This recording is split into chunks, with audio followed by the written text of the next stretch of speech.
자, 오늘의 주제가 뭐라고요? 성경. 자, 이 성경에는 두 성경 구절만 가지고 공부를 합니다. 우선 첫째가 베드로 후서 1장 21절. 다 찾아보세요. 베드로 후서 1장 21절. 자, 성경 찾겠습니다. 몇 페이지입니까? 366페이지일 거예요, 아마. 맞아요? 네, 366페이지 베드로 후서 1장 21절 찾으세요. 아직 못 찾는 분은 옆에 있는 분이 도와주시기 바랍니다. 자, 다 같이 시작.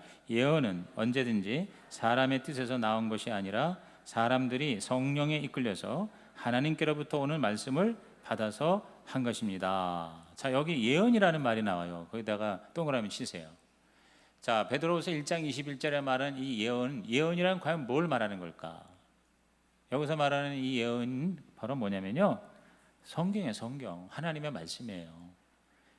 그냥 이렇게 뭐 점쟁이가 점치듯이 아니면 누가 앞으로 무슨 일이 일 거다 하는 그런 예언의 의미가 아니고, 여기서 베드로후서 1장 21절에서 말하는 예언은 바로 성경이에요. 성경.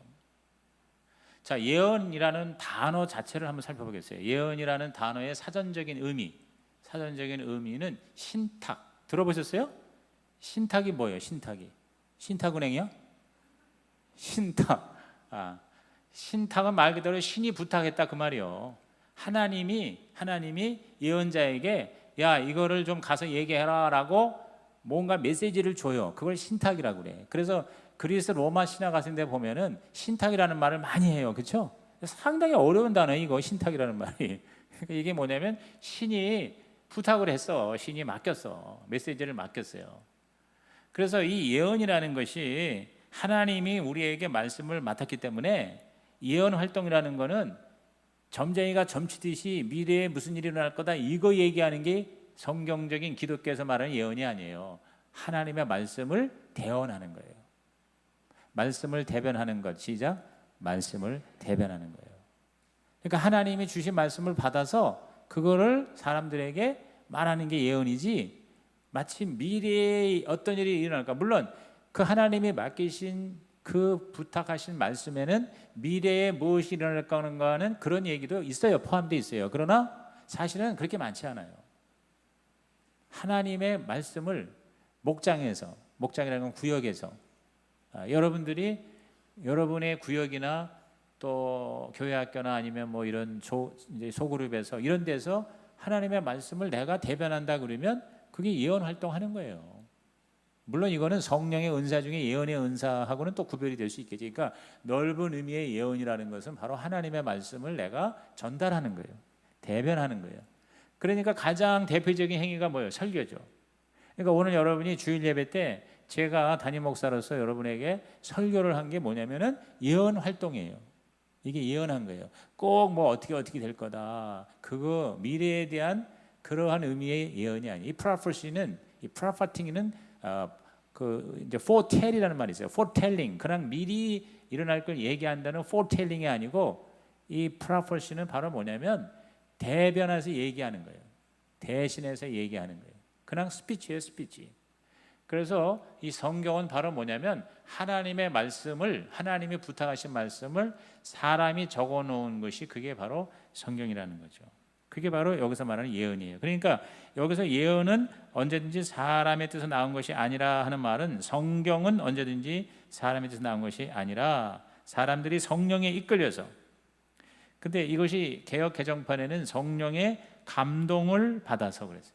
성령의 감동을 받는다는 게 저는 더 좀 고상튀하고 좋은 것 같아요. 그러니까 성령에 이끌렸단 말이나 성령의 감동을 받았다는 말이나, 그래서 하나님께로부터 오는 말씀, 하나님께 받아서 말한 그것을 기록한 것이, 그것이 바로 뭐냐? 그게 성경이라는 거예요. 그러니까 성경은 하나님의 말씀을 사람이 적은 것이다, 이렇게 정의할 수 있어요. 따라합시다. 하나님의 말씀을 사람이 적은 것이다. 그러니까 이 성경 예언은 굉장히 두 가지 요소가 있는 거예요. 즉 인적인 요소와 신적인 요소, 신적인 요소와 인적인 요소가 있는 겁니다. 자, 그거를 위해서 우리 디모데후서 3장 16절을 찾아보겠습니다. 디모데후서 3장 16절. 그러니까 이 전에 사실 설명을 좀 해야 되는데, 하나님의 말씀을 사람이 적은 것이라 하는 말은 뭐냐면, 하나님의 말씀은 신적인 거잖아요. 그렇죠? 하나님이 직접 말씀하시니까. 그런데 사람이 적었다는 건 뭐 인적인 거죠. 그러니까 성경은 꼭 예수님하고 비슷해요. 예수님이 신성과 인성, 완전한 하나님이면서 완전한 인간이 되신 것처럼 성경도 다른 책하고 달라요. 이 세상에 사람이 쓴 책이 아니고 하나님의 말씀을 사람이 기록한 거예요. 그렇기 때문에 성경은 예수님처럼 신성과 인성이 두 개가 다 들어가 있는 거예요. 그래서 하나님의 말씀이라는 신성과 사람이 적었다는 인성, 이 두 가지가 같이 들어가 있어요. 그래서 성경은 이걸 기록한 기록자에 따라서 조금씩 그 특성이 있어요. 그렇죠? 그러니까 기록한 사람이 성질이 급하면 문체가 약간 급한 문체예요. 그 다음에 기록한 사람이 성질이 좀 이렇게 느릿하면은 그 문체도 약간 느릿해요. 그런 요소들이 있는 거예요. 그래서 사도 바울은 굉장히 급했어요. 바울은 아주 성격이 급해요. 야고보는요 굉장히 그 아주 뭐라 그럴까 똑똑 떨어지는 맛이 있어요. 그래서 야고보서는 굉장히 문장이 단문이에요. 쇼 센텐스예요. 아주 짧은 문장이에요. 그런 것들이 다 뭐냐면 기록자의 그 인간의 냄새가 거기 있는 거예요. 근데 하나님은요 그거를 다 수용하셨어요. 그거를 다 활용하셨어요. 그러니까 하나님은 로봇을 원하는 게 아니에요. 하나님은 인격적인 하나님이기 때문에 그 기록한 성경 기록자의 인격을 존중했어요. 그래서 그 인격에서 흘러나온 기록으로 하나님이 감동을 주신 거예요. 그래서 성경을 기록하게 한 겁니다. 이런 뭐 무화 중에 제정신이 아닌 무화 중에 기록한 게 절대 아닙니다. 그런 점에서 여러분 성경은요 다른 종교의 경전하고 굉장히 비교가 됩니다. 예를 들어서 코란, 이슬람의 코란은요 완전 무아지경에 천사가 나타나가지고 마호메트에게 말을 했는데, 이 마호메트가 정신을 잃고 기절을 해가지고 그 천사가 한 말을 그대로 기계가 녹음 기계에 적듯이 적은 거야. 그러니까 그거를 대단한 걸 얘기하는데 천만의 말씀이에요. 하나님의 성경은 그렇지 않습니다. 사실 그리고 이 성경을 기록한 이 기록자들은요 자기가 기록한 책이 성경이 될 거라고 생각을 했겠어요? 안 했겠어요? 안 했어요. 바울이 고린도 교회에 보내는 편지를 쓸 때 내가 이거를 쓰면은 몇십 년 있다가 성경이 될 거야 라고 생각해서 쓴 게 아니라는 거예요. 그냥 고린도 교회의 문제를 해결하려고 편지를 썼어. 우리로 말하면 개인 서신이야. 그런데 그때 하나님께서 성령이 역사하신 거예요. 어떻게 보면 바울이 그거를 의식하지 못하고 썼을 수 있었어요. 근데 그 내용이 바울이라는 인간의 필체로 썼지만 하나님의 말씀이 그 안에 들어가 있는 거예요. 아멘. 그래서 하나님의 말씀이 시간과 공간을 초월해서 고린도 교회 교인들에게만 은혜가 되는 게 아니라 우리들에게도 고린도 전서와 후서는 하나님의 말씀으로 영향을 미친다. 아멘. 그런 걸 여러분이 꼭 이번에 이해하고 넘어가면 돼요. 자, 그 다음에 두 번째 성경 구절 디모데후서 3장 16절 찾아보겠습니다. 329페이지입니다. 다 찾으셨어요? 디모데후서 3장 16절 329페이지 다 같이 시작. 모든 성경은 하나님의 영감으로 된 것으로서 교훈과 책망과 바르게 함과 의로 교육하기에 유익합니다. 그랬어요. 자, 모든 성경은 시작. 모든 성경이라고 했어요. 그러니까 모든 성경. 그러니까 여기서 말하는 이 성경은 구약 성경이에요. 사실은 이때에 이 베드로가 이 디모데를 쓴 바울이 그 당시 성경 신약 성경이 없었어요. 그래서 신약에서 말하는 성경이라는 말은 구약 성경을 말하는 거예요. 그러나 우리 입장에서는 신약 성경을 포함한 모든 성경은 하나님의 영감, 하나님의 감동으로 된 것으로 교훈, 책망, 바르게 함과 의로 교육하기에 유익하다 그랬어요. 모든 성경은 하나님의 말씀이다. 시작. 모든 성경은 하나님의 말씀입니다. 그렇기 때문에 예수님을 구주로 영접한 사람은, 예수님을 믿기로 작정한 사람은 이 성경을 인간의 말이 아니라 하나님의 말씀으로 받아들이고 살아야 되겠다고 결단해야 돼요. 성경의 권위를, 신적 권위를 인정하고 들어가야 됩니다. 그리고 이 성경을 내가 그냥 내 취향대로 내가 좋은 거는 취하고 싫은 거는 빼고 할 수 있어요, 없어요? 없습니다. 아니, 할 수 있겠지. 그러나 그렇게 하면 안 된다는 거예요. 모든 성경이 다 하나님의 말씀으로 내가 받아들여야 돼요. 여호와의 증인이나 신천지 같은 이단은 자기들의 사상을 성경으로 정당화한 대표적인 이단 케이스예요. 그러니까 자기 주장을 성경에 맞춰가지고 성경이 자기들의 주장을 뒷받침해 주는 꼴이 된 거예요. 우리가 성경을 철저하게 뒷받침을 해줘야 되는데 까꾸로 된 거예요. 그러니까 우리가 이런 우를 범할 수가 있어요. 예를 들어서 내가 내 멋대로 하면서 성경에도 그렇게 나와 있지 않냐? 이런 식으로 얘기하는 거예요. 막 술을 퍼마시면서 이 크리스찬이 말이야, 집사 장로가 술 마시지 말아야지. 그러면 뭐라는 줄 알아요? 예수님도 마셨지 않냐? 이렇게 이제 자의적으로 해석을 해서 모든 걸 다 그렇게 풀이하는 거예요. 그렇게 해서는 안 된다는 거예요. 우리가 하나님의 이 말씀으로 이것을 우리들이 받아들이고 성경을 내 생각에 맞추는 게 아니라 내 생각을 성경에 맞추는 거, 이게 바로 크리스찬이에요. 다시 얘기합니다. 성경을 내 생각에 맞추지 말고, 시작, 성경을 내 생각에 맞추지 말고 내 생각을 성경에 맞추자. 내 생각을 성경에 맞추자. 아멘.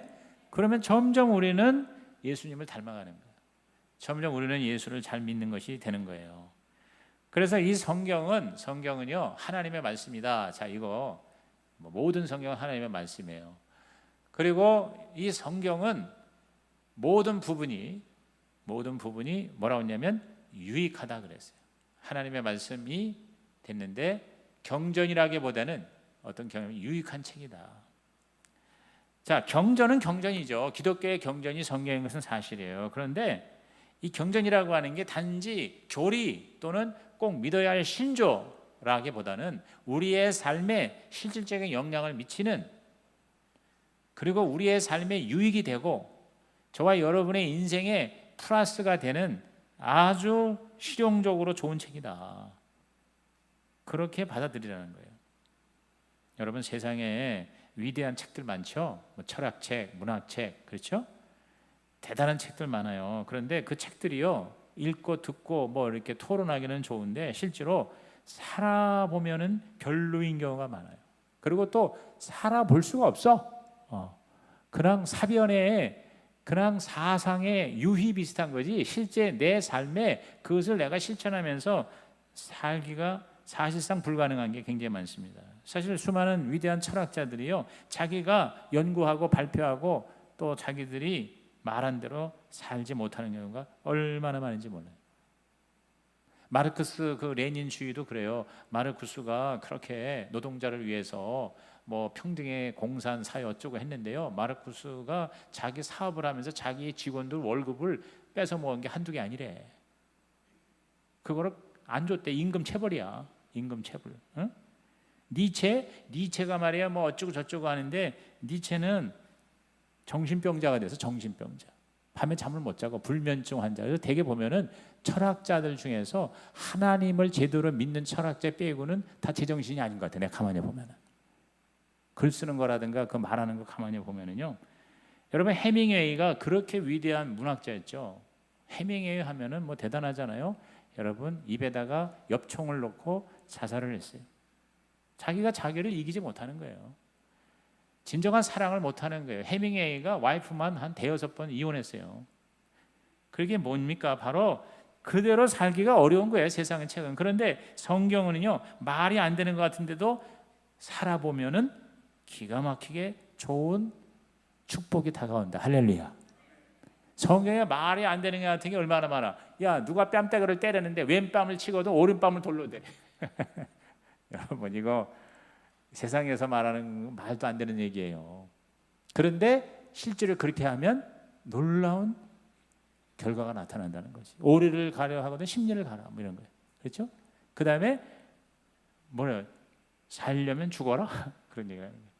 그 다음에 머리가 되려면 먼저 꼬리가 되라, 이런 얘기예요. 완전히 업사이드 다운 킹덤. 그래서 거꾸로 왕국이라는 책도 나와 있습니다만은 성경은 기가 막히게 희한한 책이에요. 그대로 실천할 수 있고 실천하면 유익이 되는 책이에요.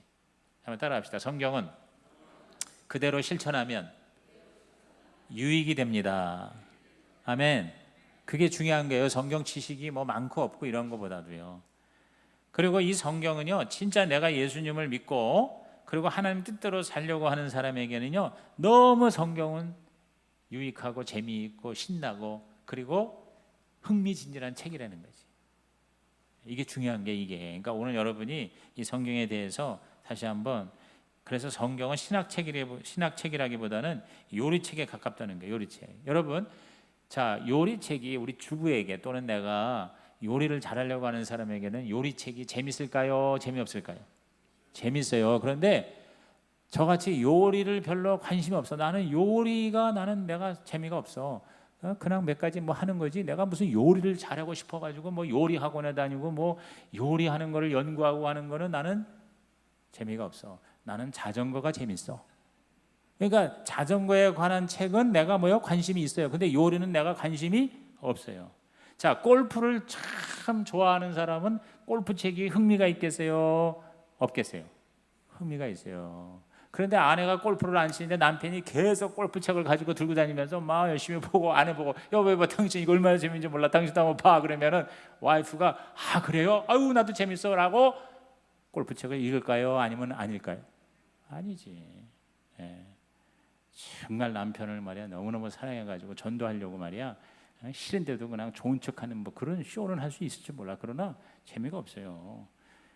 무슨 얘기입니까? 여러분, 하나님의 사람에게는 하나님의 말씀인 성경이 가장 흥미진진한 책이 된다 그 말이에요.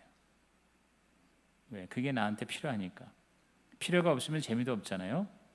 근데 성경은 나에게 너무 도움이 되는 거예요. 너무 나에게 유익한 거예요. 그러니까 진짜 여러분이 예수 믿고 하나님 뜻대로 살려고 하고 주님을 사랑하고 주님을 닮아가기를 원하는 진짜 거듭난 성령 받은 사람이라면 성경책이 나한테 재미가 있어야 돼, 없어야 돼? 있어야 돼요. 그걸 계속 뭐 성경을 읽어라 해가지고 억지로 읽는 건 아니에요. 내가 볼 때 성경을 예수를 믿고 교회를 다니는데 성경을 한 번도 안 읽었다고 그러면은 사실 수상한 거예요. 굉장히 수상한 거예요. 그거는 내가 볼 때 교회를 다닌 거지 진짜 예수님을 영접해서 구원을 받았다고 하기가 사실은 좀 어렵습니다. 사실은 어렵습니다.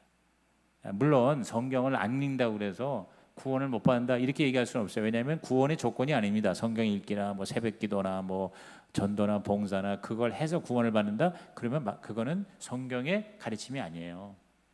그거는 구원 받은 다음에 기도도 하고 성경도 읽고 전도도 하고 봉사도 왜 자꾸 그런 걸 하고 싶은 거야? 왜 그 하나님이 원하시니까 그러한 것이 되는 거지. 그거를 했다 안 했다가 구원 받았다 못 받았다 이렇게 평가할 수는 없습니다. 기준이 되지는 게 아니에요. 그러나 현실적으로 진짜 내가 예수 믿고 구원 받아서 거듭났으면 애기가 젖을 달라고 해야 돼. 젖을 찾듯이 우리가 하나님 말씀을 사모하는 것이 정상이다. 동의하시면 아멘 하시기 바랍니다. 네, 맞습니다.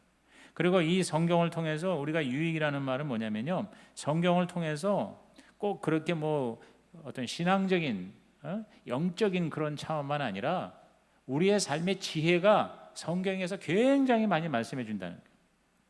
그래서 사업을 하는 사람이 사업하는 그런 관점으로 성경을 읽으면 성경은 사업에 굉장히 도움이 되는 말씀을 많이 우리에게 전달한다는 거죠. 그래서 잠언서를 보면은 잠언서에 사업의 모든 지혜와 전략과 노하우가 담겨져 있다고 그래가지고 잠언서를 가지고 책을 쓴 사람이 있어요. 미국의 그 건축의 미국 최고봉 중에 한 사람이 우리 한국 사람이야. 근데 그 사람 이름을 내가 모르겠는데요. 우리 조경은 장로님 그 책 읽었다고 그랬잖아요. 누구죠? 무슨 건축 회사의 그 사장이야. 근데 엄청나게 성공했어. 근데 그분이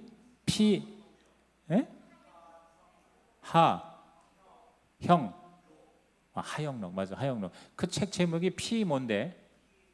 P31. P가 Proverbs 즉 잠언이라는 뜻이에요. P31이라는 책인데 그 책을 이제 제가 사가지고 다 읽지를 못했어요. 근데 사다는 놨는데 그 책의 내용이 뭐냐면 이 사람이 평신도 장로예요. 그런데 건축 사업을 했는데 미국에서 아주 그냥 수지상도. 옛날에 그 KBS인가 뭔가 그 새해 시작할 때 글로벌 그 성공한 사람의 다큐멘터리에 그 사람이 한 사람 나온 거예요. 근데 그분이 잠언서를 읽으면서 사업에 하나님의 지혜를 엄청 받았어. 그래서 그거를 책으로 쓴 게 P30일이라는 책이에요. 아마 다른 부제가 있는 걸로 아는데, 예를 들어서 이처럼 하나님의 말씀인 성경은 그 말씀을 사모하는 사람에게 모든 면에서 도움이 된다 이거죠. 아이를 키우는 엄마한테는 놀라운 육아의 그런 축복이 되죠. 연애를 하는 사람은 솔로몬의 아가서를 읽으면 그게 그렇게 또 연애에 도움이 된다는 거 아닙니까? 그러니까 성경책은 모든 사람에게 지혜를 주는 유익한 책이다. 아멘입니까?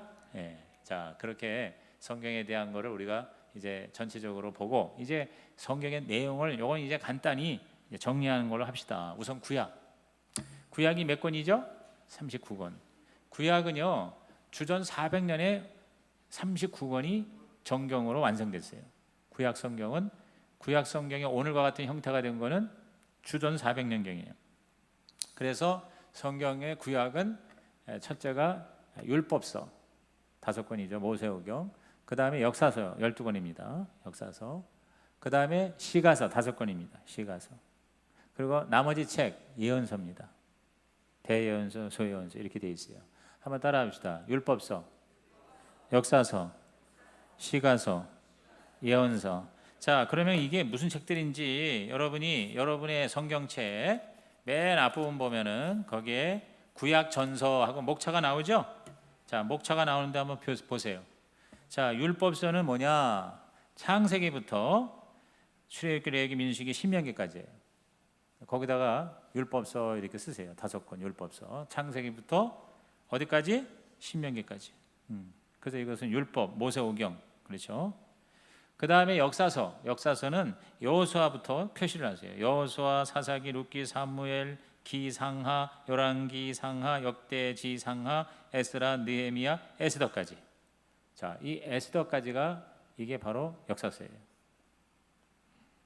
자, 역사서라고만 쓰면 돼요. 거기 이렇게 표시만 하고. 그 다음에 이제 시가서는 욥기, 시편, 잠언, 전도서, 아가서까지. 5권이 아가서까지가 이게 바로 시가서죠.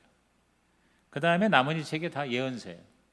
자, 예언서는 한번 우리 같이 읽어봅시다. 시작. 이사야, 예레미야가, 에스겔, 다니엘. 여기까지가 대예언이에요. 이 대예언이라는 게 예언자들이 키가 크거나 아니면 중요하거나 그게 아니에요. 그 성경의 책의 길이가 길어서 그래요.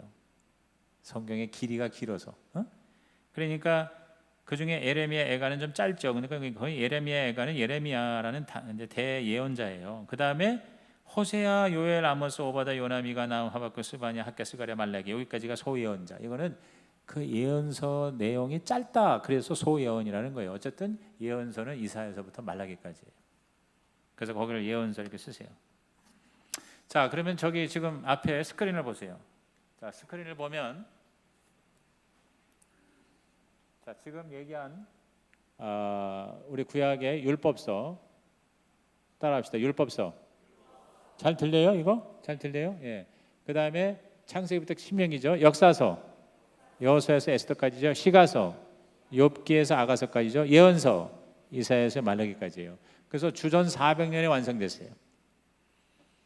그러니까 예수님 그 시대에 또 그 사도 시대에 이미 400년 전에 구약 성경이 있었기 때문에 그때 성경하면 저 구약 성경이에요. 무슨지 알겠죠? 여러분 신약 성경에 성경하고 나오면 구약 성경이라는 겁니다. 자, 그 다음에 신약 성경은 몇 권이죠? 27권. 그래서 상구 27. 신약 성경은요 주후 90년에 완성됐어요.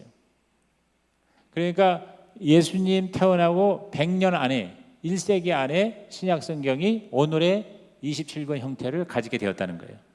그래서 주후 90년 얌리아회의라고 하는 그 사도들의 카운슬, 사도들의 총회에서 기도하는 가운데 이 27권을 우리가 신약 성경으로 결정하자라고 결론을 내린 거예요. 그때 이제 성령님이 역사하셔서 사람들이 토론하고 의논하고 기도하고 결정한 거지만 그러나 성령님께서 역사하셨다고 우리는 믿는 거예요. 그래서 지금의 구약 39권의 신약 27권의 형태가 2000년 가까이 전에 내려온 거예요.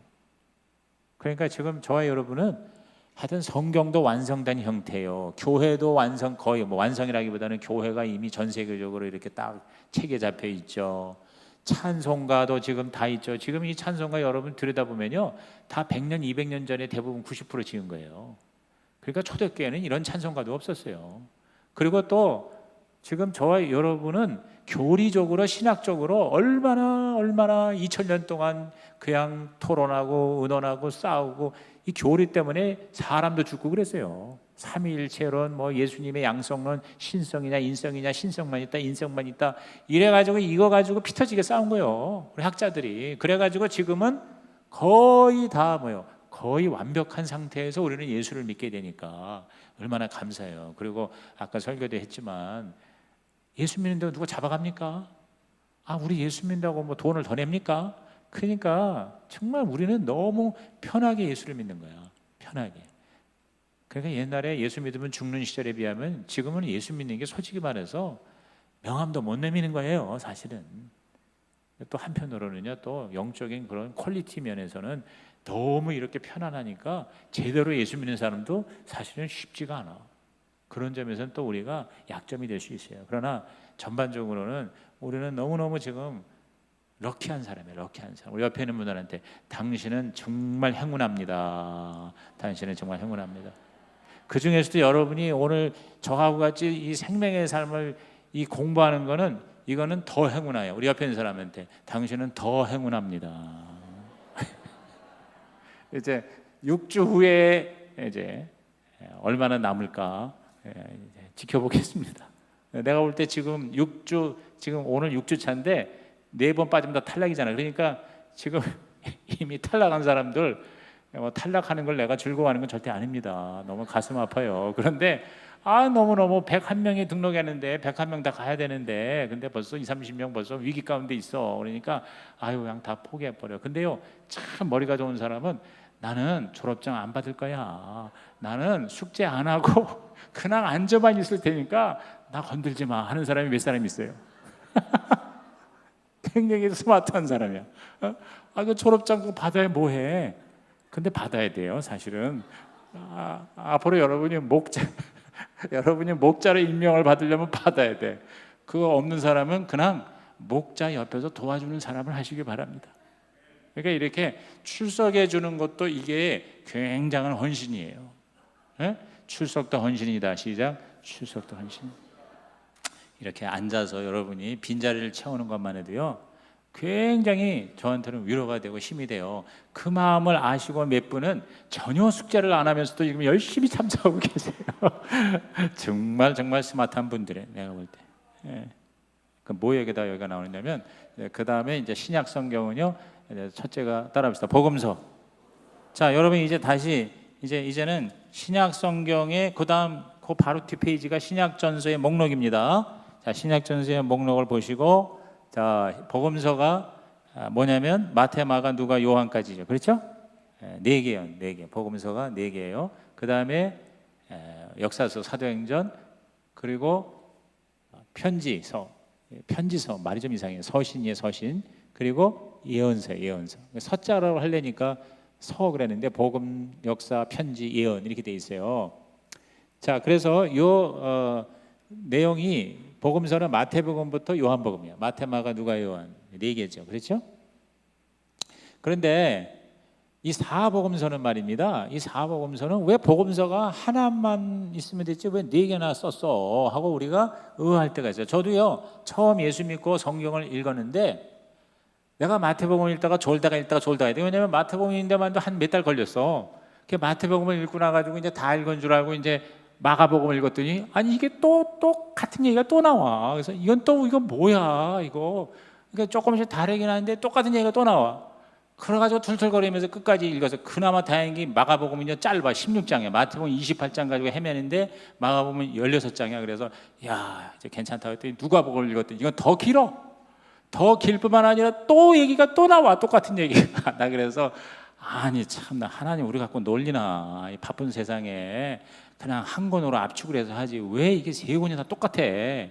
그리고 복음이 또 하나 있어요. 요한복음이 있어. 근데 요한복음은 또 완전히 달라. 그래서 이건 좀 그래도 괜찮네. 근데 왜 이렇게 복음서가 많아? 그런데 필요에 의해서 쓰여진 거예요. 필요에 의해서.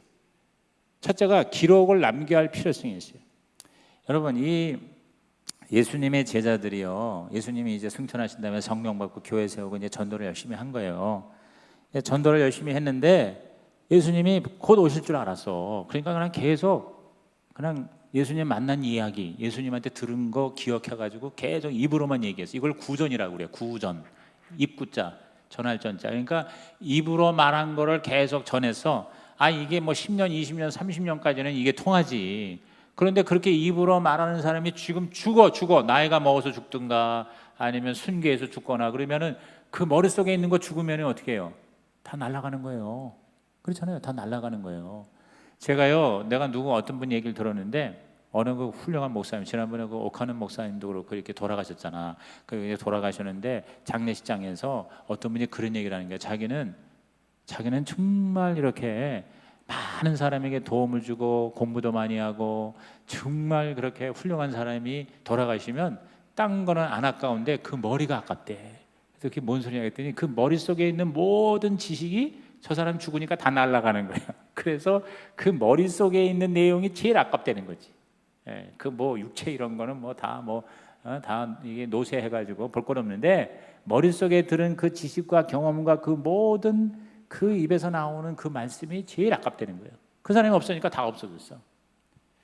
그러니까 지금 사도들이 계속 구전으로 예수님의 복음을 전하는데 이게 세상의 종말이 또 예수님의 재림이 아직 임하지 않는 거예요. 그리고 계속 복음을 전해야 돼. 그리고 사람이 이 태어나는 속도가 빨라가지고 인구는 더 늘어나는 거예요. 그러니까 열심히 전도해가지고 예수를 믿게 해야 되는데 구전만 가지고는 안 되는 거예요. 그래서 자 여기 보면 베드로후서에 뭐라고 그러세요? 사랑하는 여러분, 이 한 가지만 잊지 마시오. 주님께는 하루가 천년같고 천년. 그러니까 하나님의 입장에서는 시간에 구애가 안 되니까 우리는 답답한 거예요. 그런데 하나님은 그게 문제가 안 돼. 그러니까 천년이 하루 같고 하루가 천년 같다는 말은 뭐냐면 이게 시간이 흐르면서 그대로 놔뒀다가는 이게 뭐냐면 해결이 안 될 것 같아요. 기록을 남겨야 되겠다.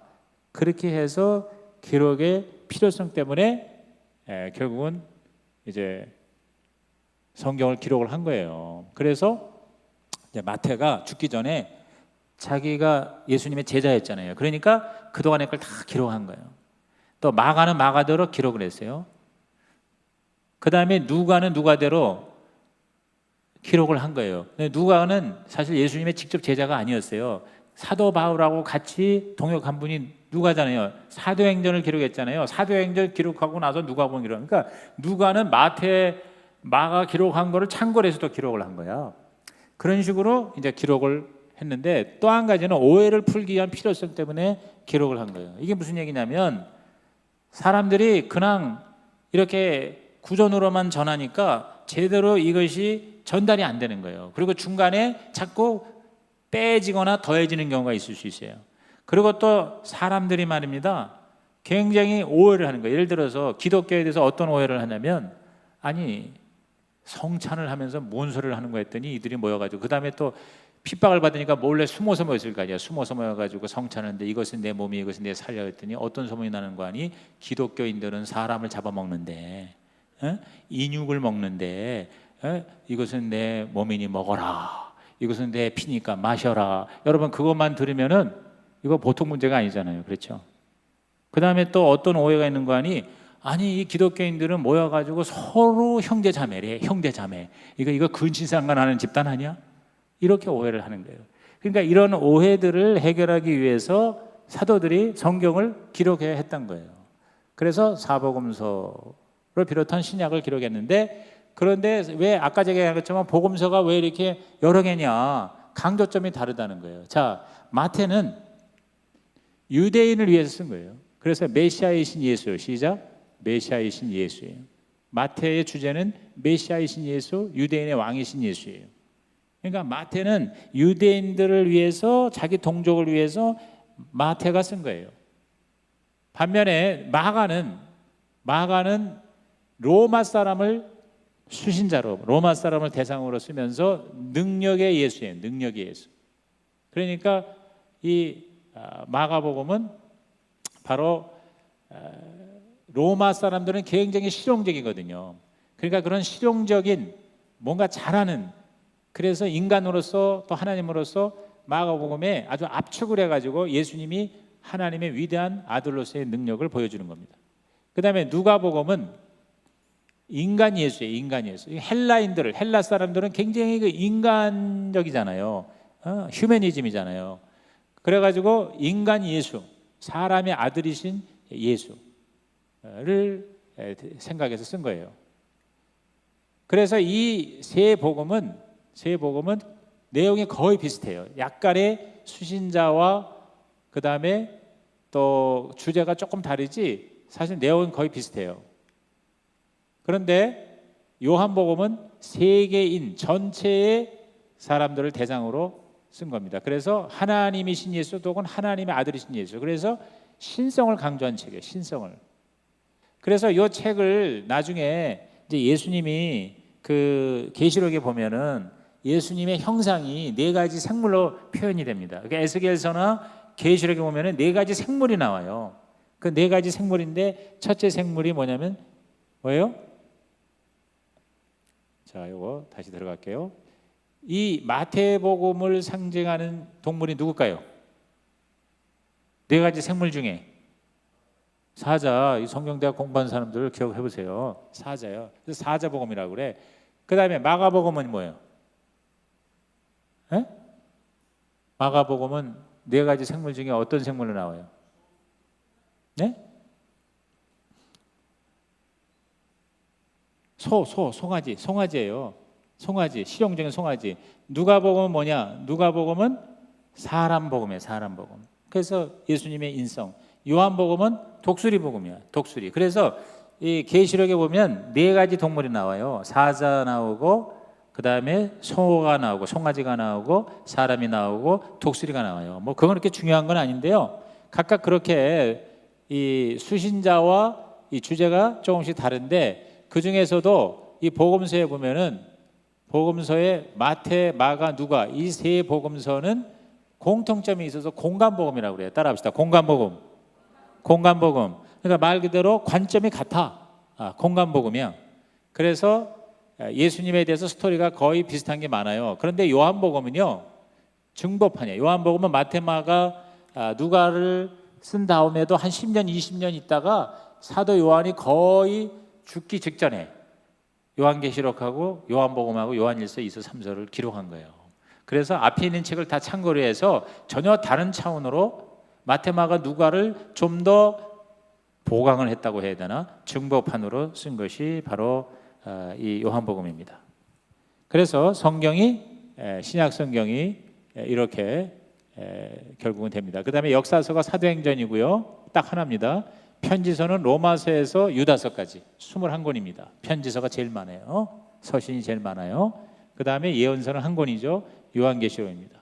그래서 신약 성경 다시 따라합시다. 복음서, 역사서, 사도행전 하나입니다. 편지서, 서신은 21개입니다. 예언서는 하나예요. 그러니까 신약 성경은 이해하기가 훨씬 쉽습니다.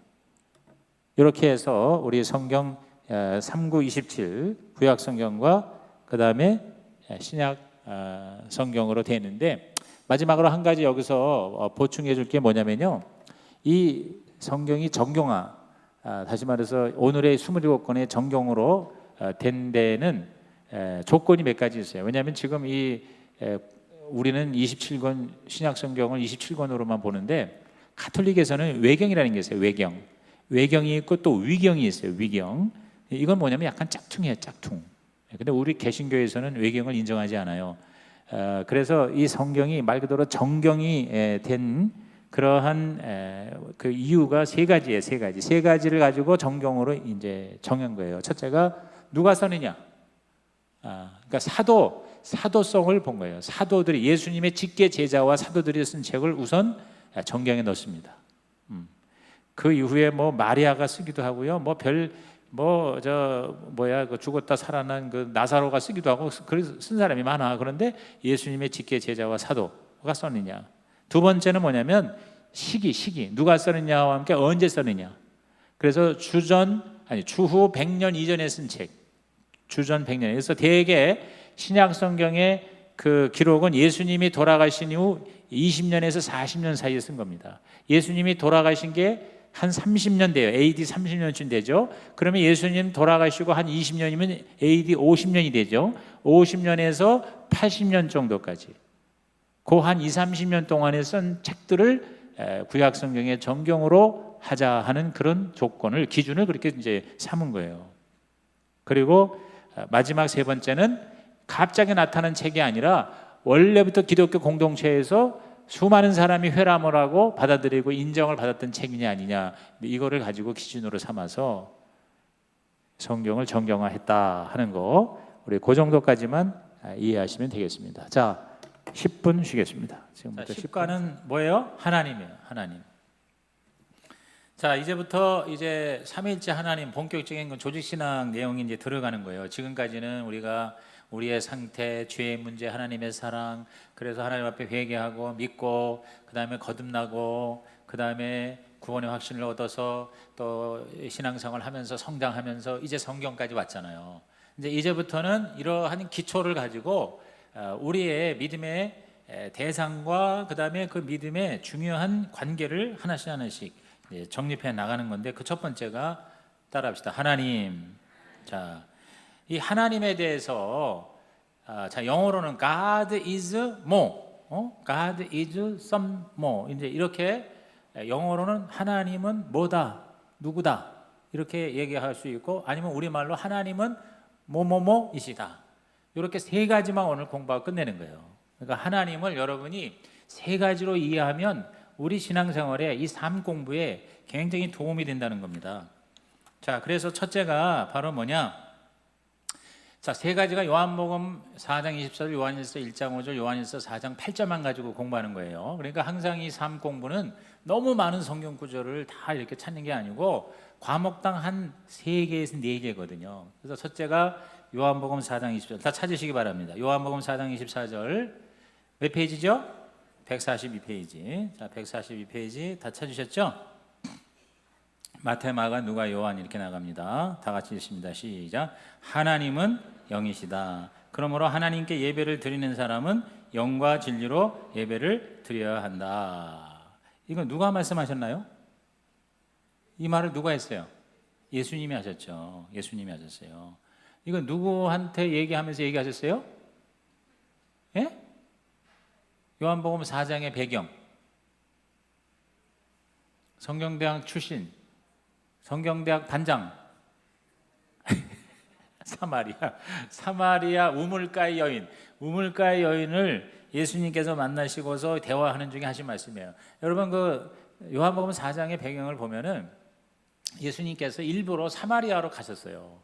그 당시에 정통 유대인은, 제정신이 있는 유대인 남자는 사마리아를 통과하지 않고 요르단 쪽을 향해서, 요단강 건너 저 베레아 쪽으로 해서 이렇게 2배, 3배 더 멀리 걸리는데도 돌아갔어요. 왜냐하면 사마리아를 개로 여겼어요. 개, 잡종. 그리고 더군다나 사마리아 지역에도 안 갈 뿐만 아니라 사마리아 여자하고 만나서 얘기를 한다는 것은 상상할 수가 없었어요. 그런데 예수님은 일부러 거길 가신 거예요. 영혼을 구원하려고. 그것도 또 사마리아, 그것도 여자. 그냥 보통 여자도 아니야. 결혼을 한 건지 어쩐 건지 하여튼 남편을 5을 갈았다고 그랬어요. 남편을 5 간 그런 어떻게 보면 창녀 같은 그런 여자를 만나서 굉장히 심각한 얘기를 한 거예요. 그게 바로 뭐냐면 하나님에 대한 얘기예요. 근데 하나님은 영이시다 그랬어요. 자, 우리가 첫째, God is Spirit, 영이다. 하나님은 영이시다. 시작. 하나님은 영이시다. God is Spirit. 시작. God is Spirit. 사실 엄밀히 말하면 더 스피릿, 더가 정관사가 들어가야 됩니다. 근데 하나님은 영이시다. 근데 여러분, 하나님이 영이시라는 진리를 아는 것도 중요하지만 그걸 아는 게 왜 중요하냐가 더 중요할 수 있어요. 하나님이 영이시다는 것을 우리가 알아야 하는 이유가 뭐냐, 이거. 왜 이게 중요하냐? 하나님이 영이시라는 걸 아는 게 왜 중요하냐? 왜 중요하다고 생각하세요? 하나님이 영이시다. 그거를 우리가 알아야 하는 이유가 뭐예요? 그게 왜 중요해요? 네? 여기 성경 구절을 다시 보면 되죠. 뭐라고 그러세요? 그러므로 하나님께 예배를 드리는 사람은 어떻게 해요? 영과 진리로 예배를 드려야 된다. 그러니까 하나님이 영이시라는 이 진리에 의해 우리는 하나님을 예배하려면 영적으로 준비가 돼야 된다 그 말이죠. 영으로 예배를 드려야 된다는 거죠. 다시 말해서 우리식으로 아니면 인간적인 그런 어떤 차원으로 하나님을 예배해서는 안 된다. 그러니까 사마리아 여인은 그런 인간적이고 종교적이고 전통적인 것만 생각한 거예요. 어디 장소, 예루살렘에서 드려야 되느냐, 어디서 드려야 되느냐 이런 문제. 산에서 드려야 되느냐, 아니면 마을에서 드려야 되느냐, 또 어떻게 드리느냐, 이런 거 가지고 우리가 논쟁하는 거는 큰 의미가 없다. 주님이 말씀하신 건 뭐냐면 하나님은 영이시기 때문에 어떤 장소냐, 어떤 방법이냐, 이것보다 중요한 건 뭐냐, 마음의 태도다. 우리들의 영적인 자세, 우리들이 영적으로 하나님께 예배를 제대로 드려야 된다. 그래서 영과 진정으로, 근데 여기서는 영과 진리로, 시작, 영과 진리로 그랬어요. 아주 이전 성경에는 신령과 진정으로 그렇게 했어요. 신령과 진정으로. 근데 신령과 진정하니까 조금 오해의 소지가 있을 것 같아서 영과 진리로. 영과 진리로 예배를 드린다는 건 뭐냐?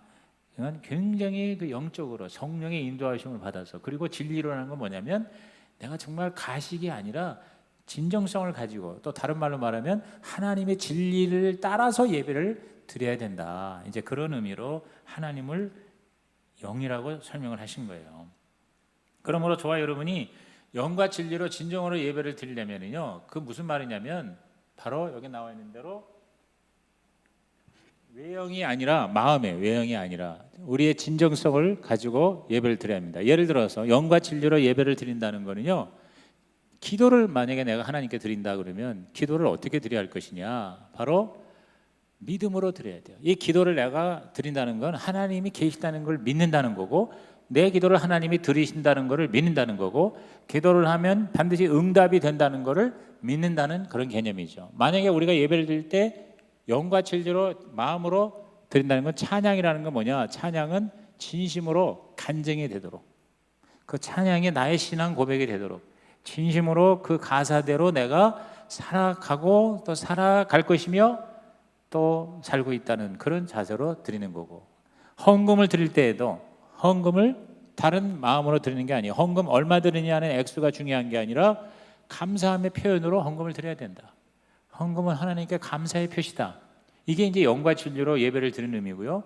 자, 설교를 듣는 것도 건성건성 듣는 게 아니라 하나님의 말씀으로 들어야 된다. 저 설교자의 개인의 그 말이 아니라, 인간의 말이 아니라 하나님의 말씀으로, 음성으로 내가 듣는다. 자, 여러분, 이 네 가지만 우리가 확실하게 하면요, 저와 여러분이 우리 하나님 앞에 정말 제대로 예배를, 좋은 예배를 드린다고 볼 수가 있는 겁니다. 자, 따라합시다. 기도, 믿음으로, 찬양, 진심으로, 헌금, 감사함으로, 설교, 하나님의 말씀으로. 네. 그래서 여러분, 이 예배에 일반적으로 네 가지 요소가 바로 기도, 찬양, 헌금, 설교잖아요. 그렇죠? 오늘도 우리 주일 예배 드렸을 때 기도, 찬양, 헌금, 설교. 근데 여기에 성찬이 들어가요. 성찬 예배 때에는 성찬이 들어가는 것은 일종의 이제 예배 의식이죠. 이른바 리터지컬이라고 그래가지고 예배 제의적인 요소가 있어요. 그래서 이제 병 고치는 그런 의식과, 그 다음에 성찬 의식과, 그리고 침례 의식, 이게 이제 개신교의 3대 예배 제의적 그런 의식입니다. 그런데 캐톨릭은 더 많아요. 캐톨릭은 이른바 그 칠성사라고 그래가지고 미사 해가지고 7가지 여러 가지 그 성사, 7성사는 거예요. 뭐 종부성사니 뭐 혼배성사니, 그래서 성사라고 해서 그 미사 해가지고 의식이 굉장히 많이 발달되어 있어요. 근데 중요한 건 외적으로 표현되는 그런 나타남이 아니라 내 마음, 내 진정성, 그거를 우리가 기도, 찬양, 헌금, 설교, 이런 걸 우리가 영과 진리를 드릴 때 결론이 뭐냐면 재헌신, 하나님 앞에 헌신하는, 그 헌신에 내 몸을 드리는. 그래서 로마서 12장에 뭐라 그랬어요? 너의 몸을 거룩한 산 제사로 드리라. 그렇게 얘기를 했습니다. 이런 그 예배를 정말 제대로 드린다는 것은 하나님이 영이시기 때문에 그렇다. 하나님이 인간이 아니고 하나님이 어떤 상징이 아니고 하나님이 어떤 나타남이 아니라 바로 영이시다. 그러니까 우리가 그 영과 통하기 위해서는 그 영과 진정성 있는 교감이 있어야 된다. 그런 의미에서 하나님은 영이시다. 두 번째 성경 구절이 요한 1서 1장 5절입니다. 우리 다 같이 요한 1서 1장 5절 찾아보겠습니다. 저 뒷부분입니다. 370페이지죠? 요한 1서 1장 5절 말씀. 370페이지. 찾으셨습니까? 자, 요한일서 1장 5절 370페이지 다 같이 읽습니다. 시작. 우리가 그리스도에게서 들어서 여러분에게 전하는 소식은 이것이니 곧 하나님은 빛이시요 하나님 안에는 어두움이 전혀 없다는 것입니다. 자, 이 말씀에서 하나님에 대한 정의, 하나님이 뭡니까? 하나님은 뭐라고요? 빛이시다. 따라합시다. 하나님은 빛이시다. 영어로 보니까 God is light. 시작. God is light. light. 자, 빛. 하나님이 빛이시라는 정의가 왜 중요합니까? 하나님이 빛이시라고 하는 정의가 왜 우리한테 중요하죠? 우리가 하나님이 빛이시기 때문에 빛의 삶을 살아야 된다. 어두움, 여기 보니까 어두움이 전혀 없다. 이 어두움은 바로 죄예요. 빛은 바로 의예요. 그러니까 우리는 어둠 속에서 살아가면 안 돼요. 요 답이 바로 그 다음 6절에 나와 있어요. 6절에 보면은 우리가 하나님과 사귀고 있다고 하면서 그대로 어둠 속에서 살아간다면 우리는 거짓말을 하는 것이다. 우리는 진리를 행하지 않는 것이다. 그러니까 저와 여러분이 하나님을 믿고 또 하나님의 자녀라면 부전자전이잖아요. 하나님이 빛이시니까 우리도 빛된 삶을 살아야 된다는 거죠. 그러니까 하나님의 속성, 하나님의 정의가 우리의 신앙생활을 결정하는 거예요. 그렇죠? 하나님이 빛이시니까 우리도 빛은 진리고 빛은 의고, 그러니까 진리와 의를 따라가고 어두움은 죄악이니까 어두움을 우리는 물리쳐야 된다는 얘기겠죠. 그래서 하나님의 자녀가 되었다면 반드시 죄 가운데서 살지 말고 의로운 삶을 살아가야 한다. 예수님을 영접했다고 하면서 구원받았다고 하면서 하나님의 자녀라고 하면서 계속해서 지속적으로 의도적으로 죄를 만약에 짓는다 그러면 사실은 의심스러운 거죠. 어쩌다가 실수로 할 수 없이 그렇게 해서 죄를 지을 수는 있어요. 그러나 그것은 말 그대로 실수고 어쩌다가 지는 거니까 하나님 앞에 통해 자박해서 다시는 이제 동일한 죄를 저지르지 않게 됩니다. 그런데 이거는 뭐 회개도 없고 이거는 그냥 계속 짓고 있는 거야. 그러면 뭐예요? 그거는 하나님의 자녀라고 할 수가 없다는 거죠. 실제로 있었던 일인데 캘리포니아의 마피아 조직의 부두목이 아이크 코헨이라고 아주 유명한 그런 실화랍니다. 이 아이크 코헨이라는 부두목이에요. 빌리그레암 집회를 어쩌다가 참석을 해서 그래가지고 예수님을 영접하는 거라. 그러니까 그 어둠의 조직 세계에 이제 손을 씻는다고 그래서 가서 통보하고 나는 이제 예수를 믿어가지고 더 이상 이 gang 조직의 이 범죄 집단에 일을 못 하겠습니다. 이제 그러고는 이제 목숨을 걸고 나온 거예요. 그런데 여러분 아시다시피 이런 마피아나 이런 갱 조직에서는 조직을 배반하면 어떻게 돼요? 죽어요. 뒤에서 총 쏴요. 그러니까 뒤에서 나 총 쏠 걸 각오하고 너무 예수님을 확실히 만났으니까. 그리고 이 코헨이라는 부두목이요 이제 그 마피아 조직을 떠나는데 워낙 그 두목이 이 부두목을 좋아하고 사랑했는지 차마 죽이지는 않았던 모양이에요. 그러다 보니까 이 코헨이라는 친구가 그 조직하고 계속 연결이 되면서 결국은 뭐냐면 두목을 전도를 한 거예요. 두목을. 그래가지고 최고 보스가 전도가 돼가지고 같이 교회 나와서 예배를 드려. 그런데 이제 문제가 뭐냐면 이 두목이 부두목은 이제 예수를 믿고 그 어둠의 세계를 다 씻어서 이제 더 이상 그 일을 안 하는데 이 두목은요 더 열심히 해.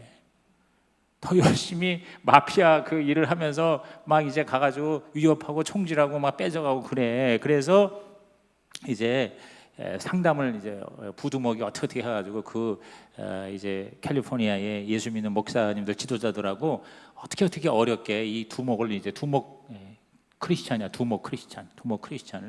이제 만나게 해서 그러면 되냐? 진짜 당신이 예수를 믿은 거냐? 그러니까 이 두목이요 무슨 얘기를 하는 거 아니 크리스찬 선생도 있고 크리스찬 경찰도 있는데 크리스찬 갱은 왜 없냐?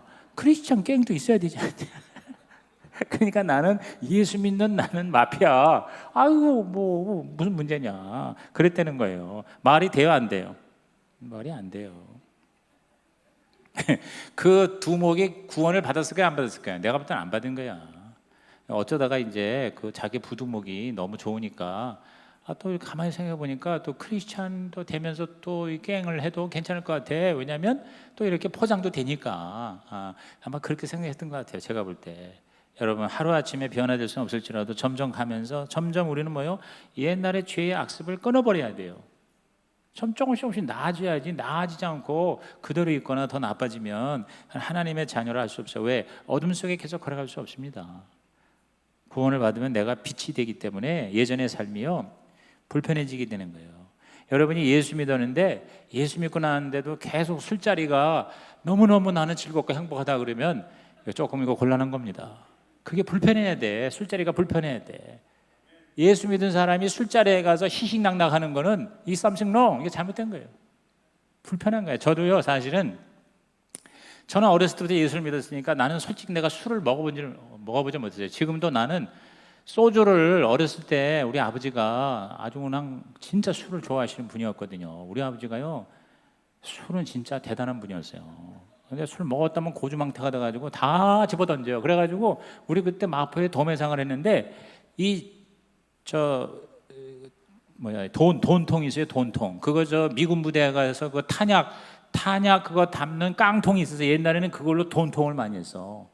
그런데 그냥 거기 돈이 가득 들어있는데 아버지가 술 먹으면 그걸요 마포 대로방에다가 집어던져요. 가져가라고.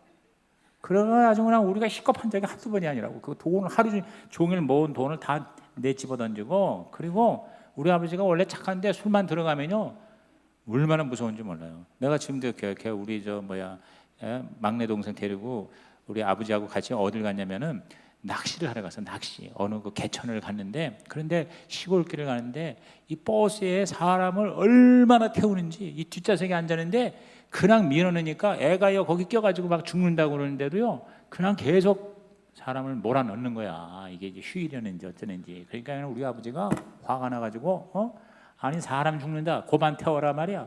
그런데도 계속 태우니까 우리 아버지가 그냥 샹 그러면서 빡 쳤는데 이걸로 쳤는데 여러분 버스 뒷유리가 깨졌어요. 우리 아버지 이거는 멀쩡해.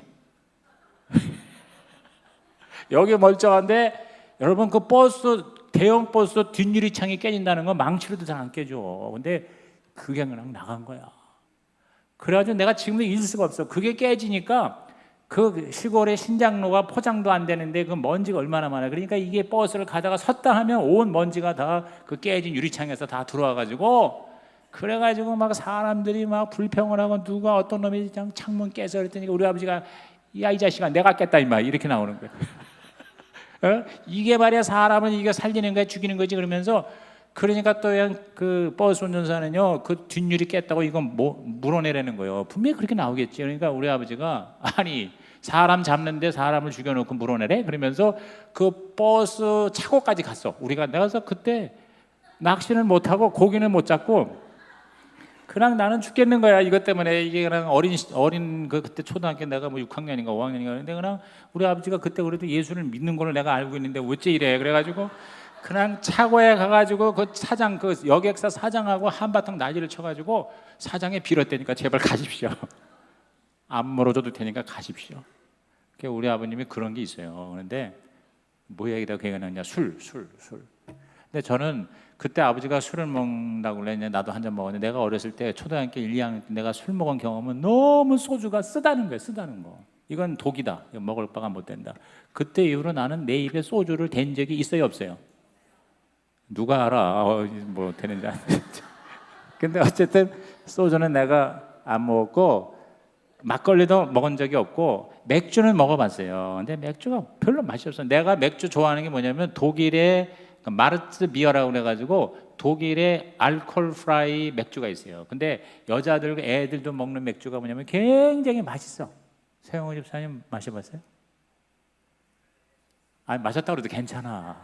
그 맥주는 괜찮아. 독일 맥주는 음료수예요. 그런데 알코올 있는 맥주가 있고 알코올 프라이라고 그래가지고 알코올이 없는 맥주가 있고, 알코올이 없는 맥주 중에서도 말찌비어라고 그래가지고 이게 뭐냐면 굉장히 달콤해. 이게 꼭 뭐와 같으냐면은 그 맥콜이라고 그러나? 맥콜이라는 게 있죠. 보리차인데 단 거. 근데 탄산이 들어가 있는 거. 그런 느낌이에요. 그거보다도 더 굉장히 순하게 달아요. 포도주는 제가 먹어보죠. 포도주는 사실 제가 즐기는 편은 아닌데, 사실은 포도주하고 녹차하고 마늘하고 토마토 네 가지는 몸을 굉장히 좋게 하는 걸 내가 설교 시간에 얘기까지 한 사람이야. 그런데 포도주를 하루에 한 잔씩 집에서 먹으면 그렇게 좋다고 그러는데 그게 안 되더라고 저는. 그래서 저는 주로 포도주를 어쩌다가 1년에 한 2번 먹어. 언제? 비행기 탈 때.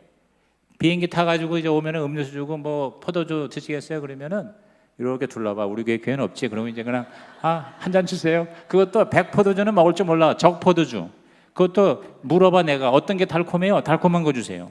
그러면 뭐 예를 들어서 거기서 뭐 캘리포니아산, 칠레산을, 그리고 뭐 어쩌고 저쩌고, 난 하나도 못 알아듣겠어. 어쨌든 나는 달콤한 거 주세요. 난 그런다고. 그러면 이제 그거 한 잔 이렇게 먹으면은 그거는 먹을 만해, 포도주는. 그런데 다른 술은 나는 왜 술을 좋아하는지 알 수가 없어. 그래서 저는 술자리 좋아하지 않고, 또 더군다나 예수 믿고 내가 대학에 딱 들어가서 소개하는데 나로 말할 것 같으면 저기 여의도죠, 저기 대머리 성전 여의도 순복음교회 내가 소시적부터 나가서 예수를 믿는 사람입니다. 여러분, 대학이 뭡니까? 대학은 진리를 탐구하는 진리의 전당 아닙니까? 진리가 뭡니까? 예수님이 바로 진리십니다. 내가 그렇게 소개를 했더니 야, 우리 과에 목사가 하나 들어왔다. 그래서 그때부터 명목사가 된 거예요. 나는 목사 되기를 원하지 않았는데, 그래서 내 별명이 명목사예요, 명목사. 그런데 여러분, 과들 여러분 아시다시피 대학에서 뭐 오리엔테이션하고 또 끝나고 뭐 어쩌고 하면은 꼭 뭐야, 술자리 아니야. 그럼 나는 가가지고 다 뭐 소주, 맥주, 막걸리 캔, 나는 판타 콜라 이제 시켜놓고 나 혼자야, 나 혼자. 알고 보니까 25%, 30%가 다 크리스찬인데 다 숨겨, 얘기를 안 해. 바보같이 나만 내가 예수를 믿는다고 얘기해가지고 완전히 내가 그야말로 이제 찍힌 거예요, 찍혀서. 그러니까 이제 그때 이제 내가 또 소외되면 안 되고 또 예수 또 전도해야지 뭐 이런 식으로 해가지고 어울리려고 몇 번 갔어요. 그런데 그냥 이렇게 여자애들도 같이 가고 그저 적당히 이제 술을 간단히 반주하는 걸 정도로 하면 이게 견딜만한데, 완전히 난장판의 술자리가 이 남자애들이야. 2차 가고 3차 가면은요 정신을 못 차리더라고. 아주 세상말로 개판이야. 그래서 내가 한 2번 가고 나서는 도저히 안 되겠다. 내가 이러다가는 내가 못 견디는 거야, 내가. 그러면서 막 나를 약올리는 거야. 자, 명목사님, 우리의 술자리를, 우리의 주를 위하여 주님께 감사기도 축복기도 하시겠습니다. 그러면 이걸 해야 돼, 말해야 돼. 그러니까 처음에는 뭐 하기도 하고 뭐 또 안 한다고도 하고, 그 다음에 또 막 젓가락 들고 니나노 할렐루야 아멘 막 그러면서 얘기하면 내가 완전히 조롱의 대상이 되고, 그리고 거기서 판타 콜라 홀짝거리고 그러다가 내가 나중에 고민을 해서 내가 내비게이터 내 선배한테, 지금도 그 전영식이라고 생물과 3학년, 내가 1학년 때 선배였어요. 내가 그 사람한테 가서 내가 이 고민을 얘기했어요. 그랬더니 그분이 나한테 준 게 잠언서 16장의 말씀이에요. 사람의 행위가 여호와를 기쁘시게 하면 그 원수라도 화목하게 하시느니라. 아마 잠언서 16장 7절인가 말씀일 거예요. 그래서 내가 그 말씀을 듣고 그분이 나한테 용기를 준 거예요. 네가 하나님을 위해서 기쁘시게 하기 위해서 네가 행동을 하면 너를 조롱하고 너를 우습게 여기는 애들이 나중에 너한테 찾아와서 너를 존경할 것이다. 너하고 화목하게 할 것이다. 그 말은 이제 간접적으로 네가 결단을 내려라, 그 말이에요. 그래서 내가 그때부터는 내가 너희들하고 밥을 먹거나 차를 마실 때는 내가 간다 이거야. 그러나 술자리는 난 안 가. 되게 밥 먹고 과 이제 활동할 때 밥까지는 내가 먹으러 가. 그런데 2차는 난 안 가겠다. 왜? 2차 가면 너희들한테도 별로 은혜가 안 돼. 술 주자 은혜가 안 돼. 나한테 은혜가 안 돼. 주님 주자 은혜가 안 돼. 그러면서 내가 그때 딱 선언을 해버렸어요. 그래서 비난도 많이 받고 그랬는데, 놀라운 사실은 그로부터 몇 개월이 안 돼가지고 나를 그렇게 약 올리고 놀리고 안경 벗어가지고 도망가고 그렇게 나를 쫓아다니면서 나를 미치게 약을 올리는 사람이 꼭 있잖아요, 어디나.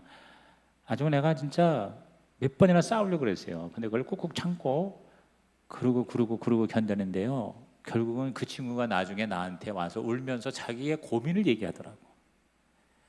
자기가 창녀촌에 가가지고 자기 동종을 거기다 갖다 바치고, 그리고 성병이 걸렸는지 죽겠다는 거야. 밤에 잠을 못 자고 죄책감 때문에 어떻게 하면 좋겠냐는 거야.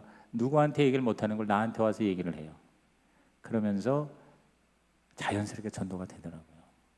그래서 저는 그 말씀에, 약속의 말씀이 저는 진짜 하나님이 살아계시다는 걸 느끼는데요. 제가 무슨 얘기를 하려다 뭐냐면, 내 안에 예수님이 계시기 때문에 이상하게 내 안에 계신 주님 주자는 내 밖에는 술 주자를 별로 좋아하지 않으신다는 거예요. 그러니까 거기를 내가 막 계속 갈 수가 없는 거예요. 그래서 그렇게 결단을 하는 거죠. 여러분, 그 주대준 우리 장로라고 그 청와대에 그 경호 차장까지 하고 이번에 광명 국회의원 가서 떨어졌어요. 근데 그분이 이제 굉장히 거룩한 야망이 있는 분인데, 그분이 청와대에서 5분의 대통령을 모신 분입니다. 그러면 그 청와대라는 조직이 무서운 데예요. 거기서 끝까지 입에다 술을 안 댄 장로로 유명합니다. 그 위에 상사가 완전히 이 사람을 작사를 내려고 했는데도요, 알았습니다 그러면서 술을 떴어요. 받았어요. 받아가지고는 먹질 않고 여기다 붓는 거예요. 자기 이 넥타이에다가 붓는 거예요.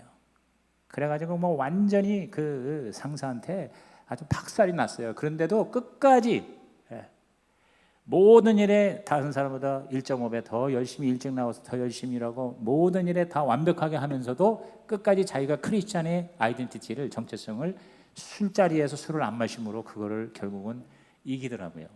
그래가지고 거기 전설적인 인물이 됐잖아요. 하나님이 그 사람을 축복해 주셔서 우리 부총장도 하고 총장도 하고 그러더니 이 사람이 대통령에 대한 꿈을 가지고 있는데, 근데 너무 이번에 성급하게, 그리고 아시다시피 새누리당이 절대로 질 수 없는 선거를 진 거예요 이번에. 그래가지고 그걸로 완전히 그분이 박살이 난 거예요. 여론조사에서 15% 이상이 앞섰는데 결국은 광명에서 떨어졌어요. 내가 이제 이 주대준 장로님 얘기를 하는 이유가, 이 장로님 중에서 사회에 나가서 신앙생활하는 게 쉬운 게 아닙니다. 더군다나 그 직분을 받고 있는 자리에서 누구나 다 알아, 저 사람 장로인 거. 그런데 그때 여러분, 타협을 하느냐 안 하느냐, 이것이 여러분 기로에 설 때가 있다는 거예요. 그러니까 그럴 때 그렇다고 해서 잠깐 술 한두 잔 하고 하는 것이 그렇게 결정적인 문제를 얘기하는 게 아니라, 그거를 좋아하고 지속하고 계속 한다는 거는 뭔가 의심스럽다는 얘기죠. 진짜 예수를 믿고 거듭났으면 우리는 어두움이 불편해야 돼요. 싫어야 돼요. 그래서 어느 목사님이 그 포카를 그렇게 새벽에 날 새도록 그렇게 했는데, 나중에 예수 믿고 나서는 그게 싫어지는 거예요. 그래서 결국은 그 친한 친구의 관계를 절교까지 하면서, 그러고 나서 예수를 믿고 목사가 되는데, 이제 새벽 기도를 이제 죽으라고 하는 거 아니에요? 그런데 포카 치고서 새벽에 나오는 거하고 새벽 기도 드리고 새벽에 나오는 거하고 완전히 차원이 다르다. 그 얘기를, 간증을 제가 들은 적이 있습니다. 우리가 예수를 영접하고 구원을 받았으면 변화가 일어나요. 왜? 내 안에 계신 주님이 그걸 원하세요. 근데 그게 내 힘으로만 되는 게 아니에요. 성령님이 소원을 주시면 능력도 받아야 돼요. 그래서 그게 하루아침에는 안 돼요. 하루아침에 되는 사람도 있어요. 예를 들어서 우리 아버지가 성령을 받고 나서는 하루아침에 담배를 끊어. 그러더니 하루아침에 술을 끊어요. 난 놀랐어요. 깜짝 놀랐어요. 그 다음부터는 전혀 입에 대니까 담배를 못 피겠대. 성령을 받고 나니까 담배가 그렇게 맛있었는데 담배가 역겨워서 못 피는 거예요. 그 다음에 술이 좋은 게 아니에요.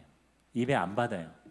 그렇게 아주 그냥 성령 받아가지고 즉각적으로 변화되는 경우도 있어요. 근데 더 많은 경우는 점진적으로 변화가 돼요. 점진적으로 조금씩 이렇게 변화가 돼요. Sometimes, 언젠가, somewhere, 어디에선가, somehow, 어떠한 다른 방식으로 사람이 변화가 일어나는 거죠. 그래서 우리가 객관적으로 볼 적에는 아직도 멀었다 할지 모르지만, 그 사람이 워낙 죄 가운데 어둠 가운데 있었으면 조금 변화가 돼도 엄청나게 변화된 것일 수가 있거든요. 지난번에 제가 보여줬잖아요. 그렇죠? 출발할 때 A하고 B가 있는데, A는 워낙 좋은 데에서 출발했고 B는 완전히 밑바닥에서 출발했어요.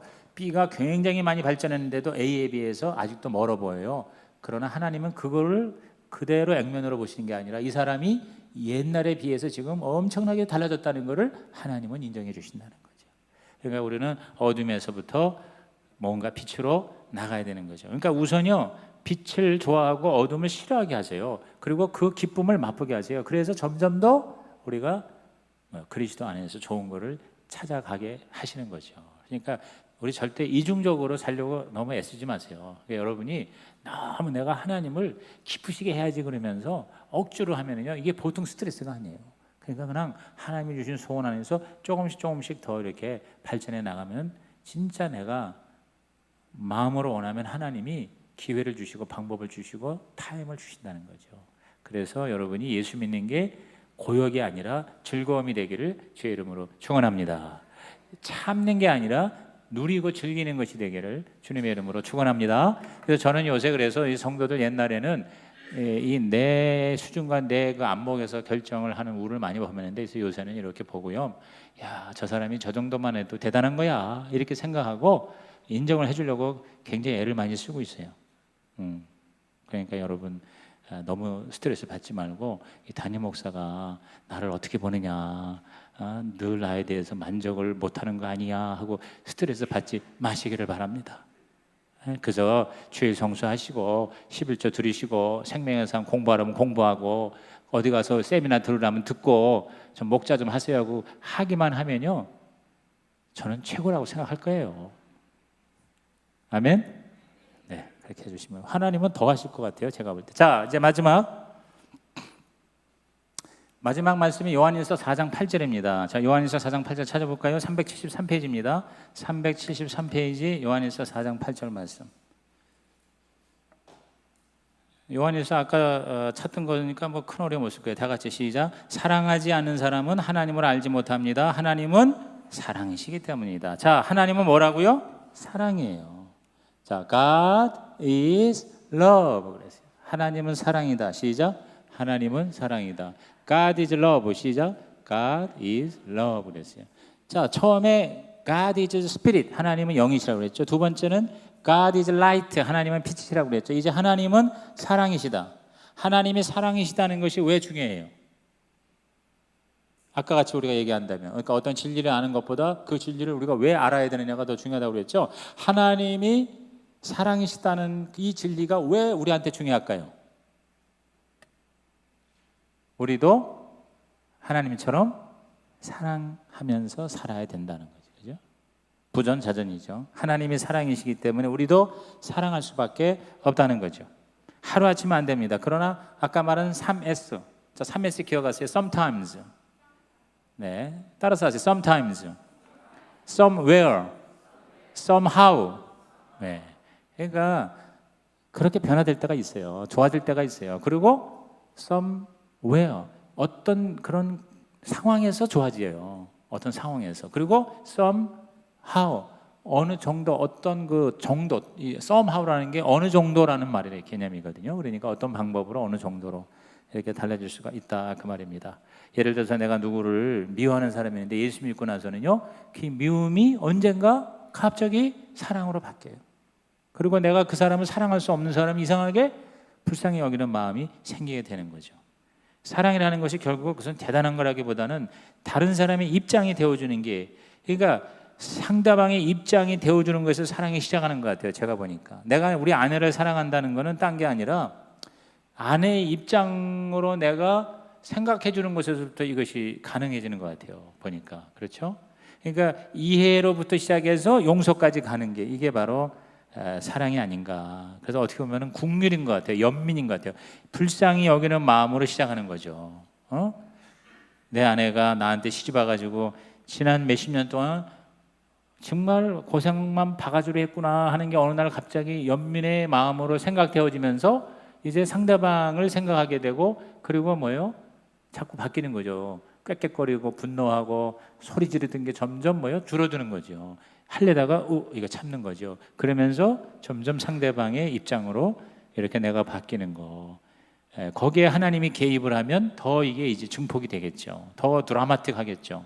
막 눈물, 콧물 흘리면서 변화돼가지고, 그러니까 뭐 아버지 학교나 뭐 아니면 수련회나 뭐 금식기도원 갔다가는 그냥 완전히 바뀌어가지고 와가지고, 아니 이게 뭐냐면 이게 내 남편이야 이게? 이게 완전히 나는 우리는 요새 신혼살림이에요. 이렇게 얘기하는 경우가 있어요, 없어요? 별로 여러분은 없는 거가 봐요. 그게 바로 변화예요, 변화. 근데 그게 뭐냐면 상대방을 위해서가 나 자신을 위해서예요. 내가 우리 성도들을 대할 때 옛날하고 달리 내가 봐야지 하는 거는요, 그 성도를 위하기보다는 나를 위해서도 내가 이렇게 해야 되겠다라고 그렇게 내가 생각을 하게 된다는 거예요. 여러분이 교회에 대해서도요, 계속 교회가 나를 못 해줄 것만 생각해. 내가 이렇게 가만히 보면 교회를 떠나는 사람의 공통적인 특징이 뭐냐면 항상 뭔가 불만이야, 불만. 뭐가 부족해가지고, 그리고 맨날 왜 말이야 교회가 이런 것도 안 해줘. 여러분, 교회는 목사가 교회가 아니라 자기도 교회예요. 우리 모든 사람이 다 교회예요. 그러니까 이 부족한 점을 내가 좀 채워야지, 이렇게 관점이 바뀌면은요, 여러분, 부족한 자리가 오히려 나에게는 축복의 기회가 될 줄로 믿는 것입니다. 그걸 내가 섬길 수 있는 기회가 많아지는 거야. 결국 인생은 갈수록 느끼는 게 뭐냐면, 섬김을 많이 받았냐, 이거는 이걸로 끝나는 거예요, 이 세상에서. 그런데 섬김을 내가 많이 섬긴 거는 다 투자야, 투자. 다 나중에 남는 거예요. 그리고 놀라운 것은 투자일 뿐만 아니라 지금 내가 섬김으로 인해서 섬기는 자만이 가지는 기쁨이 있고 보람이 있고, 거기에 도저히 섬김을 받기만 하는 사람은 경험할 수 없는 또 다른 차원의 세상이 있다는 것이죠. 그러니까 이게 일석이조 삼조가 되는 거예요, 사실은. 그래서 우리가 예수를 믿는 게 너무 좋은 일이라는 거죠. 예수 믿는 건 너무나도 좋은 일이다. 시작. 예수 믿는 것은 너무나도 좋은 일이다. 예수 믿으면 못하는 게 많을까 봐 예수 안 믿는 사람 많습니다. 예수 믿으니까 그냥 주일날도 못 나가지, 예수 믿으면 술도 못 먹는다고 그러지, 예수 믿으면 돈 뺏어간다고 그러지, 예수 믿으면 그냥 내 마음대로도 못한다고 그러지. 그거는 예수 믿는 것뿐 아니라 성도들 중에서 가만히 보면은 뭘 자꾸 하라고 그러면은요, 아예 교회도 안 나오겠다는 사람이 있어요. 왜 그런지 알아요? 이거 뭐 하라고 그래, 자꾸 하라고 그래. 이건 내가 지금 한 일주일 동안 바빠서 지금 주일날 하루 쉬는데 말이야, 주일날도 나와서 봉사하라고 그러지, 공부하라고 그러지, 뭐 섬기라고 그러지. 나는 이러면서 이제 그거를 회피하죠, 기피하죠. 근데 사실은요, 필요할 때, 요청을 받을 때 그 필요를 더군다나 딴 것도 아니고 하나님의 교회를 위해서 자기가 쓰임을 받는다는 것은 엄청난 축복이고 기회가 된다는 사실을 깨닫는 것에서부터 삶의 변화는 엄청나게 우리 가운데 나타나게 될 것입니다. 우리가 용서를 한다. 용서라는 게 뭐냐면요, 그럼에도 불구하고 도저히 용서할 수 없어. 이건 진짜 너무나도 정당한 일이야. 그럼에도 불구하고 내가 복수하지 않겠다는 의지에서부터 출발하는 것입니다. 복수의 방법은 다양합니다. 예를 들어서 은근히 그 사람을 헐어냅니다. 내 미워하는 그 사람 막 여기저기 안 좋은 얘기를 퍼뜨려요. 불명예스럽게 만들어요. 그걸로 복수할 수 있습니다. 부부간에 복수하는 방법 중에 뭔지 아세요? 여자가 남편을 받아들이지 않습니다. 성관계를 거부함으로써 남편에 대해서 복수합니다. 여러분, 그런 일이 있을 수 있는 거예요. 얼마든지. 대화를 거부함으로 복수합니다. 은근히 피함으로 복수합니다. 여러분, 다양한 방법으로. 인간은요, 너무나도 똑똑해요. 복수하는데 천재가 바로 인간이래요. 인간은, 죄인은요, 복수하는데 천재랍니다. 그래가지고 아주 교모한 방법으로. 여러분, 그 자동차 운전하다가 그 난폭 운전, 그 보복 운전 요새 오죽하면은 지금 법으로 지금 그거를 규제하잖아요. 아무것도 아니고 그냥 나를 갖다가 약간 기분 나쁘게 해가지고 빨리 갔으면, 똥 마려운 거보다, 나는 요즘 그렇게 생각하는 거예요. 똥 마려운 거보다 이렇게 생각해야지. 저놈이 그래가지고 그거를 쫓아가가지고 그냥 치고받고 하다가 죽을 수도 있어요. 죽을 수도 있어요. 사고 나서 죽기도 하고요. 지난번에 보니까 도끼 갖고 내리더라고. 지난번에 내가 유학 시절에 우리 그때 그 소모시기 목사라는 학생이 있어서 나하고 이제 같이 했는데, 이 친구가 약간 좀 이렇게 뭐라 그럴까, 약간 좀 오버를 좀 많이 해. 그런데 이제 고속도로를 타고 가다가 이제 약간 시비가 붙은 거예요. 아마 이렇게 좀 위험하게 앞질렀는지 어쩌는지. 그러니까 그냥 자기가 그냥 막 쫓아가 가지고 쫙 끼어들게 해가지고 그렇게 이제 한 거야. 이제 그런 성질이야. 성질이 그런 친구가 하나 있어. 그런데 이제 잘못 걸린 거야. 왜냐하면 어떤 친구를 그렇게 하다가 갑자기 그 상대방 미국 사람이요, 딱 스탑하더니 딱 내리더니 총도 그냥 권총이 아니야. 이런 장총 같은 거를, 기관총 같은 거를 딱 가지고 나와서 그 총을 갖고 내리는 걸 보고 아주 죽어하고 도망을 갔다는 거예요. 고속도로에서. 자기 죽을 뻔했다는 거야. 죽습니다, 여러분. 미국 사람들 총 가지고 이거 총질하는 거 간단한 게 아니에요. 근데 그렇게 무서운 세상이에요. 제가 옛날에 간증했죠. 내가 교회 우리 학교 다니면서 개척한 적이 있어요. 난가주 순복음교회. 그런데 거기에 장로님이 몇 분 계셨어. 그 전에 내가 부목사 하던 교회 장로가 몇 분 있었는데 A 장로가 B 장로를 얼마나 미워하는지 나는요 격투를 봤어요. 교회에서 격투를 해요.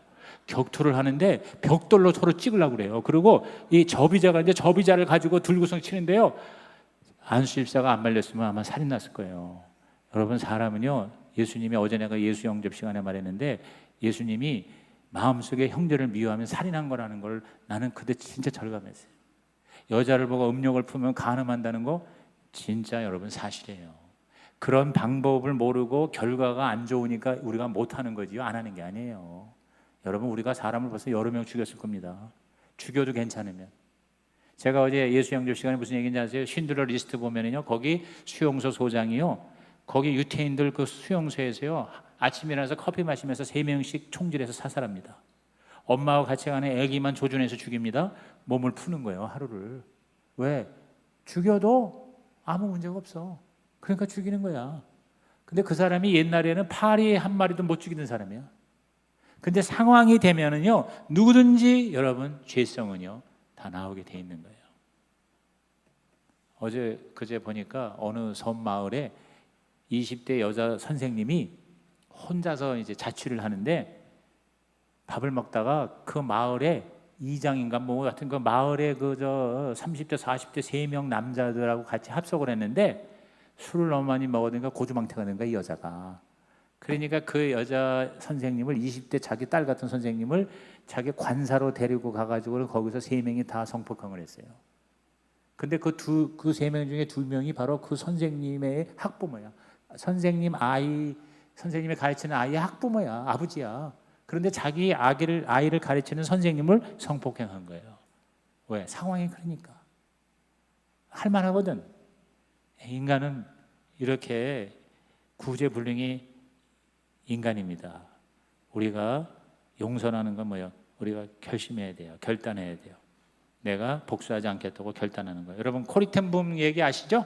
코리텐붐 얘기 조목사님들 많이 얘기하셨죠? 코리텐붐이요 누구의 고발로요 좋은 일 하고도요 걸렸어요. 그래가지고요 수용소에서요 자기 아버지 어머니 몽땅 다 죽었어요. 자기도 엄청난 모욕을 당했어요. 근데 자기한테 그렇게 악을 행한 사람이 점점 나중에 전범으로 재판을 받아야 되는데 재판을 안 받고 점점 잘 되는 거야. 무수한 상처와 아픔과 용서를 못하는 분노로 그냥 끓고 있는데요. 어느 날 이 코리텐붐이 목사가 돼가지고 부흥회를 인도하는데 다 은혜를 받았는데 끝나고 나서 은혜 받았다고 감사하다고 줄을 서서 인사를 하는데 그 줄 중에 하나가 바로 자기와 자기 가족을 그렇게 괴롭히고 죽이고 힘들게 했던 바로 그 사람이 예수를 믿고 자기한테 오는 거야. 인사하러. 그 사람은 알았는지 모르는지 모르지만 코리텐붐은 그 사람을 잊을 수가 없는 거예요. 그때 그 몇 초의 시간이지만 코리텐붐 이 목사님이 여사가 하나님 어떡합니까? 나는 저 사람을 도저히 용서할 수 없습니다. 내가 이 자리를 피해야 됩니다. 근데 하나님께서 결심해라. 복수하지 않기로 결심해라.